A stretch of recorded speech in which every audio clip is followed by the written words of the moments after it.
تیار کر دی، بنا دی۔ بدماشوں نے کیا شروع کیا کام؟ حضرت نوح علیہ السلام کی تیار کردہ کشتی میں پخانہ کرنا شروع کر دیا۔ اس نے اس کو بتایا، اس نے اس کو بتایا، میں یوں کر کے آیا۔ جتنی بڑی وہ کشتی تھی ساری کی ساری پخانہ گند کر کر کے بھر دی، اوپر کانوں تک بھر دی۔ اللہ کے نبی کا پھر دل دکھا، الہی یہ کیا بانی؟ فرمایا گھبرانا، مجھے اپنی کبریائی کی قسم اگر انہی سے صاف نہ کراؤں تو میری خدائی کیا ہوئی؟ آپ گھبرائے نا۔ عورتیں پخانہ کرنے جا رہی ہیں، چلو چلو چلو، نبی کی وہ ہے نا جو یوں کہتا پھرتا ہے، یہ اس کی کشتی ہے، اس میں چل کر پخانہ کر کے آئیں گے۔ عورتیں آ رہی ہیں، مرد آ رہے ہیں، جوان آ رہے ہیں، بوڑھے اور سمجھا رہے ہیں۔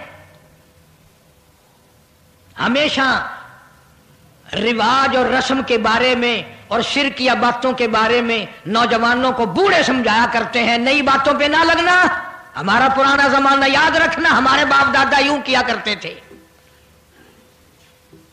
اللہ تو بڑا بے نیاز ہے، پوری قوم میں خارش کی بیماری پیدا کر دی اللہ پاک جل شانہ نے۔ عورتوں کو کھجلی، مردوں کو کھجلی، آگے سے پیچھے سے ہر وقت کھجاتے پھر رہے ہیں، ہر وقت کھجا رہے ہیں، خارش کر رہے ہیں۔ اور باوجود اس عذاب میں گرفتار ہونے کے ایک بوڑھا جو اس کشتی میں بھری ہوئی کشتی میں بھی پھر بھی پخانہ کرنے گیا، پرانا پیپا تھا نا، ہٹا ہی نہیں۔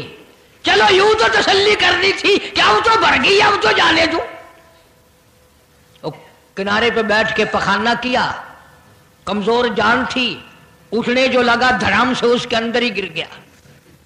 اب وہ ساری جان کو جو لبڑ گیا، ساری جان جو سن گئی، خراب جو ہو گئی، جہاں جہاں پخانہ لگا وہاں سے کھجلی ختم ہو گئی۔ کشتی کے کنارے پہ کھڑا ہو کر کے بوڑھا آواز دینے لگا، اے میری قوم کے لوگوں آ جاؤ، کھجلی کی دوا مل گئی، خارش کی دوا مل گئی۔ انہوں نے کہا جی بابا جی کیا دوا؟ یہ گولی ہے، کیپسول ہے، ٹکے؟ انہوں نے کہا یہ جو کشتی میں موجود ہے نا یہ۔ انہوں نے کہا یہی دوا ہے، دیکھ لو میری جان کو جہاں جہاں لگ گئی وہیں سے دوا، خالی کھجلی ہٹ گئی، خارش چلی گئی، باقی جگہ میں نے اٹھا اٹھا کے ملا ہے۔ پڑ گئی قوم، وہ بیوی کو بلانے جا رہا ہے، وہ بھائی کو بلانے جا رہا ہے، باپ بیٹے کو بلا رہا ہے، جلدی آ جاؤ دوائی ختم نہ ہو جائے۔ پڑ گئی خلقت خدا کی، دوڑ رہے ہیں، بھاگ رہے ہیں، برتن لے کے آ رہے ہیں کہ میں مل کے آؤں گا، اماں کے لیے لے کے آؤں گا۔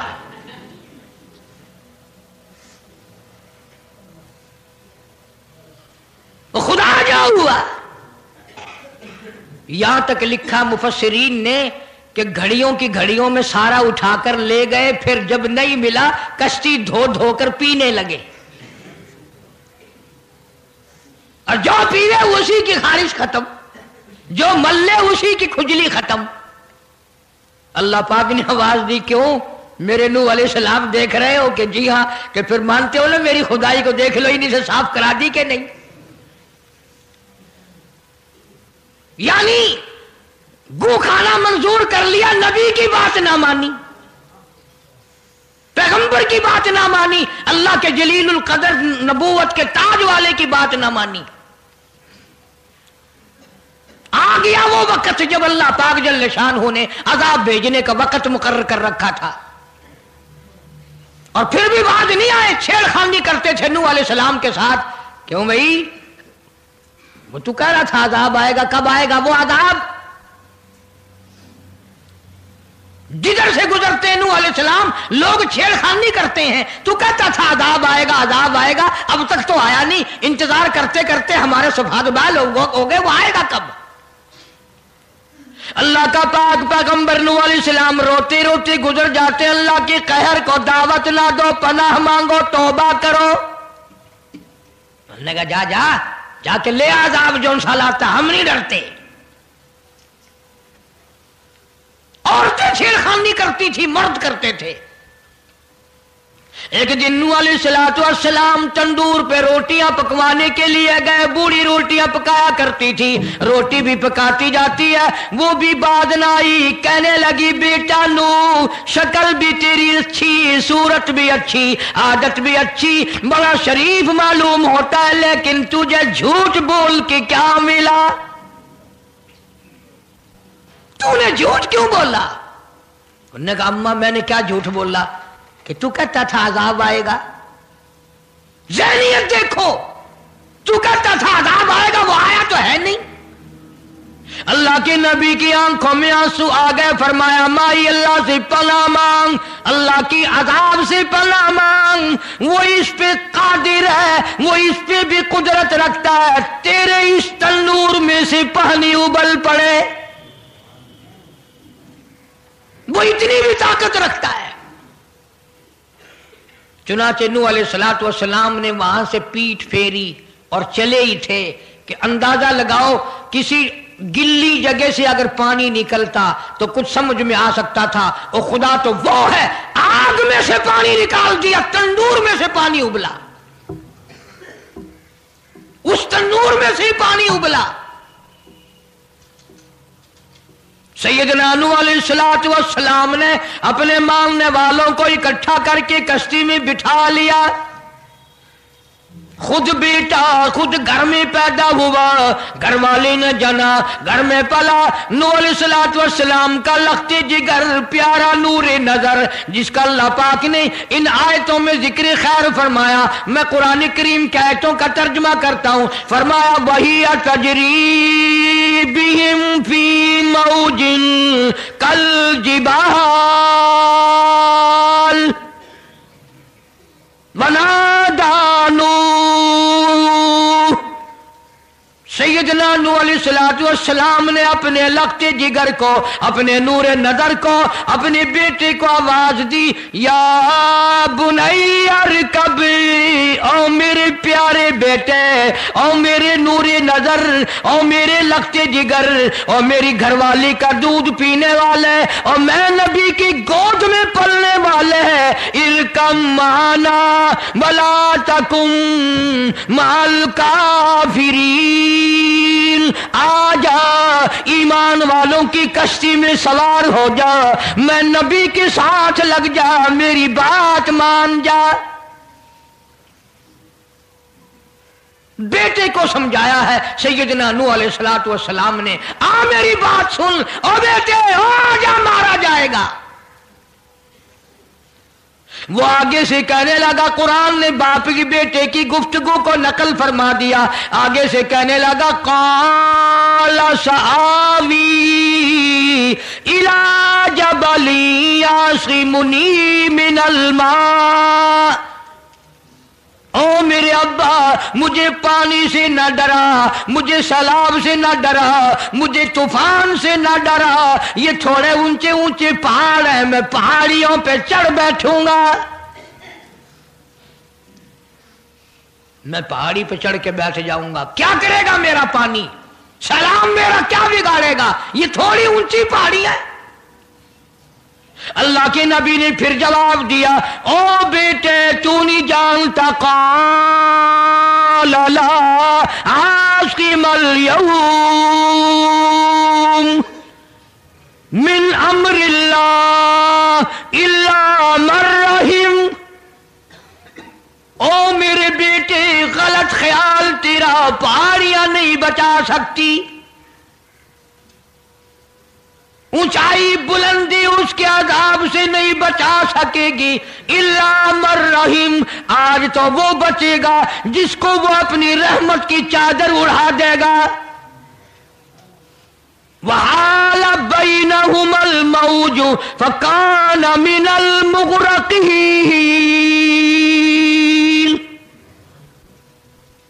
آیا طوفان, پہاڑیوں کے اوپر سے پانی گزرنے لگا. سیدنا نوح علیہ السلام کشتی میں ہیں, ان کے ماننے والے کشتی میں ہیں. سیدنا نوح علیہ السلام نے